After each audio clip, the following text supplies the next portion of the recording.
यदि आप पहली बार चैनल पर आए हैं तो ये सब्सक्राइब बटन पर क्लिक करें और एरो पे क्लिक करके ऑल आइकन पर क्लिक जरूर कर दीजिएगा।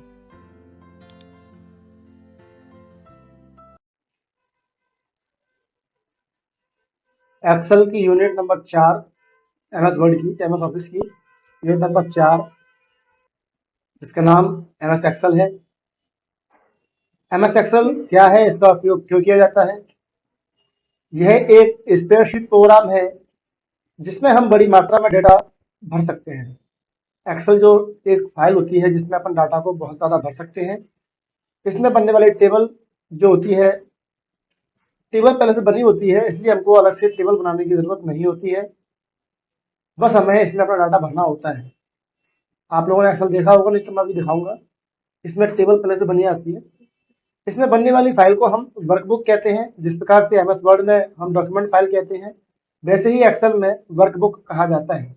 इसका एक्सटेंशन .xls 2003 और पुराने वर्जन में, और XLSX 2007 और नए वर्जन में नाम दिया गया है। एक्सेल में डेटा को वर्कशीट में स्टोर किया जाता है। इसमें रो और कॉलम होती हैं। रो और कॉलम से मिलकर के सेल बनती है। जब एक रो और एक कॉलम एक दूसरे को क्रॉस करती है तो उसे हम, जो बनने वाले बॉक्स को हम सेल कहते हैं। प्रत्येक सेल का एक एड्रेस यानी रेफरेंस होता है, जिसे सेल एड्रेस कहा जाता है। यह एड्रेस कॉलम हेडिंग और रो हेडिंग से मिलकर बना होता है। यानी कि इस एड्रेस में पहले हम कॉलम का नाम लेते हैं, फिर हम रो का नाम लेते हैं। जैसे कि A1 मतलब ए नाम का कॉलम और 1 नाम की रो, B10 यानी कि बी कॉलम 10वीं रो। एक वर्कशीट के अंदर 10,48,576 रो होती हैं और 16,384 कॉलम होते हैं। रो का नाम 1 to 3 में होता है और कॉलम का नाम अल्फाबेट यानी कि ABCD में होता है।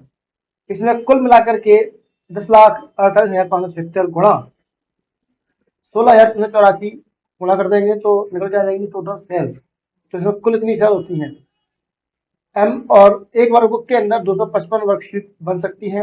बल्कि ये क्या है कि कंप्यूटर में जब तक आपकी हार्ड डिस्क नहीं भर जाती तब तक अपन वर्कशीट बना सकते हैं। इसका एक्सटेंशन .xls होता है। ये हुआ एक्सेल के बारे में कि एक्सेल क्या है। अब एक्सेल में फाइल जो बनती है उसे बोलते हैं वर्कबुक। वर्कबुक क्या है? यह एक्सेल की फाइल है जिसके अंदर बहुत सारी शीट होती हैं। जिस प्रकार से डॉक्यूमेंट फाइल में बहुत सारे पेज होते हैं, वैसे ही इसमें पेज नहीं होते, इसमें शीट होती है। इसमें शीट को पेज माना गया है। इसमें डेटा को स्टोर किया जाता है। एक वर्कबुक के अंदर 255 वर्कशीट हो सकती हैं। एक फाइल के अंदर हम 255 वर्कशीट बना सकते हैं। एमएस एक्सेल 2013 में बाय डिफॉल्ट एक ही वर्कशीट आती है। इसमें कई वर्कशीट को जोड़ा गया है। बाद में जोड़ सकते हैं अपन और रीनेम भी कर सकते हैं। और इसमें शीट को कॉपी भी कर सकते हैं, मूव भी कर सकते हैं, जो अपन आगे सीखेंगे। वर्कबुक ओपन करने पर आपके सामने एक ही शीट दिखाई देती है, जिस शीट को हम एक्टिव शीट कहते हैं। ठीक है, वर्कबुक ओपन करने पर आपके सामने जो शीट उड़ के आती है उस शीट को हम वर्क शीट कहते हैं या एक्टिव शीट कहते हैं। यह एक समय में एक ही वर्कबुक पर काम कर सकते हैं अपन, और जिसे अपन एक्टिव शीट कहते हैं, जिसमें हम काम करते हैं। वर्क शीट क्या है, ये हो गया वर्कबुक के बारे में। तो वर्कबुक क्या है? वर्कशीट के अंदर जो पेज होता है वो वर्कशीट बुक के पेज की तरह होता है। इस पर हम डेटा को स्टोर कर सकते हैं। एक वर्कशीट में 10,48,576 रो और 16,384 कॉलम होते हैं। एक वर्कशीट के अंदर 10,48,576 रो, याद कर लेना, और 16,384 कॉलम होते हैं। रो का नाम नंबर्स में होता है 1 to 3 में, और कॉलम का नाम अल्फाबेट यानी कि ABCD में होता है। कुल मिलाकर के इसमें दोनों को मल्टीप्लाई कर देंगे तो कुल सेल निकल के आ जाएंगी। और एक वर्कबुक के अंदर हम कुल 255 वर्कशीट बना सकते हैं। और ये पेपर में आता है कई बार कि आखिरी कॉलम का नाम क्या होता है। तो कॉलम ABCD में होता है, तो आखिरी कॉलम XFD। ये कैसे हुआ? A column, B column, C column, last में जेड आ जाएगा। तो जेड के बाद AB, AC, AD, लास्ट में AZ आ जाएगा। उसके बाद BA, BB, BC और लास्ट में BZ आ जाएगा। तो CA, CB, CC, इस प्रकार से इसका अपन नाम चलाएंगे। और लास्ट में XFD नाम का कॉलम आएगा, जो कि 16,384 कॉलम पे होगा।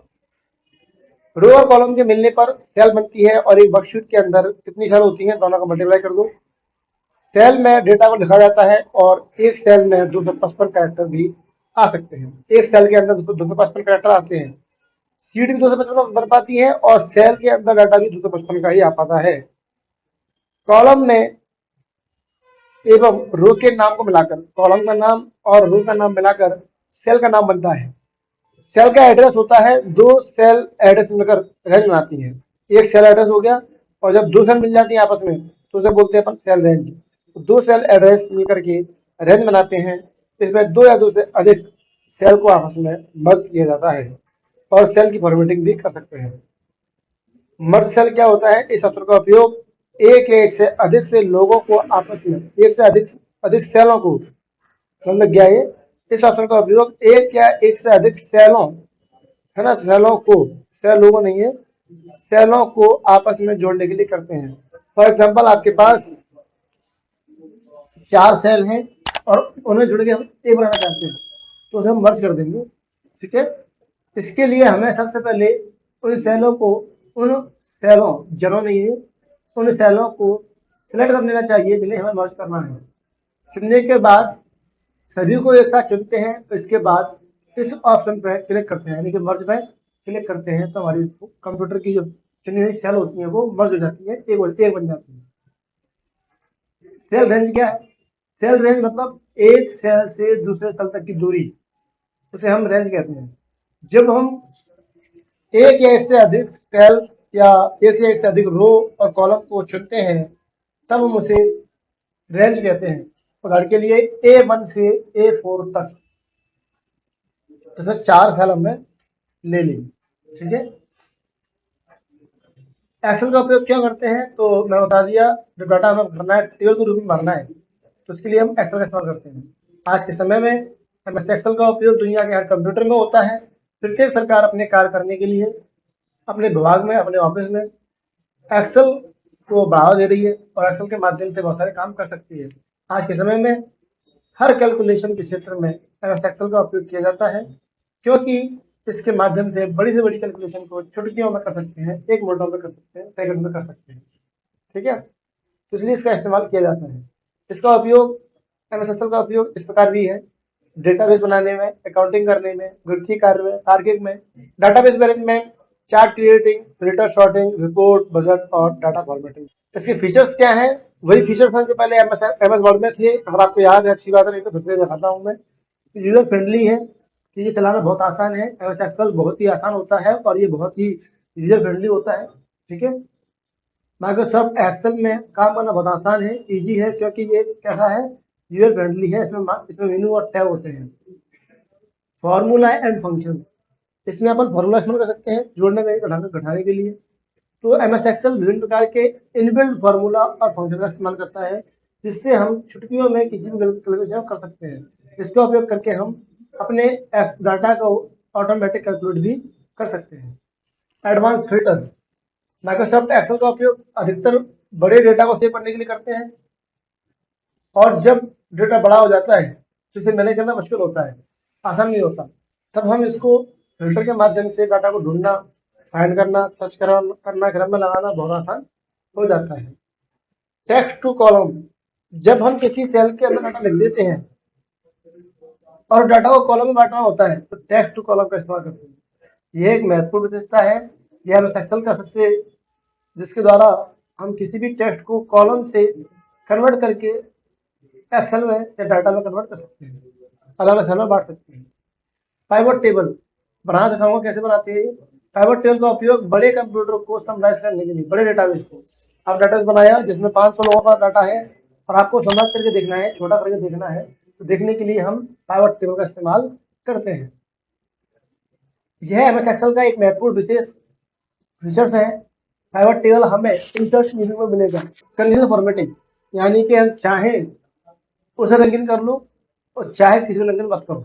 एमएस एक्सेल में ये फीचर होता है जिससे अपन कोई कंडीशन लगा सकते हैं कि डाटा ऐसा है तो ही रंगीन हो, तो रंगीन नहीं हो, तो उसके लिए अपन फॉर्मेटिंग का इस्तेमाल कर सकते हैं, कंडीशनल फॉर्मेटिंग का इस्तेमाल कर सकते हैं।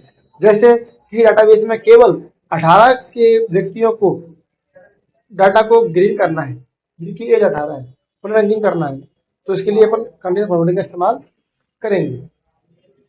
चार्ट एंड ग्राफ हम एक्सेल में चाहें तो चार्ट का इस्तेमाल कर सकते हैं, जिससे हमारा डाटा और भी ज्यादा अट्रैक्टिव दिखाई देता है। सेव एंड पीडीएफ, डाटा को सेव कर सकते हैं और पीडीएफ में कन्वर्ट कर सकते हैं। और प्रिंट एरिया, जिसको हम प्रिंट भी कर सकते हैं, और पूरी जो एक्सेल होती है इसके अंदर 10,68,570 रो होती है, तो पूरा एक चीज पा नहीं पाएगा, तो हम पूरी शीट में से जितना चाहे उतना डाटा चुन सकते हैं, और चुनने के बाद अपने को ही प्रिंट कर सकते हैं। जैसे बोला जाता है प्रिंट एरिया, यानी कि अपन इससे अपन किसी भी बड़ी शीट में से जितना चाहे उतना प्रिंट करने के लिए चुन सकते हैं, और चुन के उसको डाटा एरिया सेट कर सकते हैं, प्रिंट एरिया सेट कर सकते हैं। ठीक है, starting MS Excel. MS Excel कैसे स्टार्ट करते हैं? बहुत आसान है। इसके लिए आप स्टार्ट स्क्रीन पे जाएं और टाइप करें एक्सेल, और आपको यहाँ पे एक्सेल मिल जाएगा। ये आ गया एक्सेल। एक्सेल यहाँ पे क्लिक करेंगे तो एक्सेल ओपन हो जाएगा। क्लिक किया और ओपन। ठीक है, यदि मुझे ये एक्सेल ओपन नहीं करना है, यहाँ से नहीं करना है मुझे, तो आप रन पे जाएंगे, विंडो प्लस आर दबाएंगे, तो यहाँ पर भी आप एक्सेल लिख सकते हैं, और ओके करते ही एक्सेल ओपन हो जाएगा। और यदि आप ऐसे भी करना नहीं चाहते हैं तो इसका आप शॉर्टकट बना करके डेस्कटॉप पे रख लेंगे इस जगह पे, और यहाँ से डायरेक्टली उसको ओपन कर लेंगे। ठीक है, शॉर्टकट कैसे बनाते हैं मैं पहले सिखा चुका हूँ, तो आप वहाँ पे देख सकते हैं। ओके, एक्सेल ओपन करना सीख लिया। एक्सेल में काम कैसे करते हैं, इसकी विंडोज के नाम क्या है, टाइटल बार क्या होता है, वो सब चीजें सीखेंगे पर कल अगले क्लास में। ओके, यदि आपको आज का वीडियो अच्छा लगा हो तो वीडियो को लाइक करें, शेयर करें, कमेंट करें, और यदि पहली बार चैनल पर आए हैं तो चैनल को सब्सक्राइब जरूर कीजिएगा। मिलते हैं अगली वीडियो में, तब तक के लिए गुड लक और गुड बाय। जय हिंद।